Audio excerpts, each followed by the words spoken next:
വൈപ്പിൻ എടവനക്കാട് വാച്ചാക്കൽ ഭാഗത്താണ് ഇന്ന് വൈകിട്ട് 4 മണിയോടെ വാഹനാപകടത്തിൽ 2 ബൈക്ക് യാത്രക്കാർക്ക് പരിക്കേറ്റത്. ചെറായി ഭാഗത്ത് നിന്ന് വന്ന ഇന്നോവ കാർ നിയന്ത്രണം വിട്ട് എതിർവശത്തേക്ക് പാഞ്ഞുകയറിയാണ് അപകടമുണ്ടായത്. ഡ്രൈവർ ഉറങ്ങിപ്പോയതാണ് വാഹനത്തിന്റെ നിയന്ത്രണം നഷ്ടപ്പെടാൻ കാരണമായതെന്നാണ് പ്രാഥമിക വിവരം. നിയന്ത്രണം വിട്ട ഇന്നോവ ആദ്യം റോഡരികിൽ നിർത്തിയിട്ടിരിക്കുന്ന ഒരു കാറിൽ ഇടിച്ച ശേഷം മുന്നോട്ട് നീങ്ങി 2 ബൈക്കുകളിലും ഇടിക്കുകയായിരുന്നു.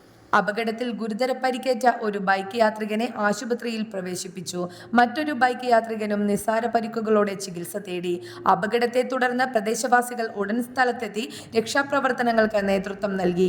റോഡിൽ അപകടത്തെ തുടർന്നുണ്ടായ തടസ്സങ്ങൾ നീക്കുകയും കേടുപാടുകൾ സംഭവിച്ച വാഹനങ്ങൾ റോഡരികിലേക്ക് മാറ്റി ഗതാഗതം പുനഃസ്ഥാപിക്കുകയും ചെയ്തു.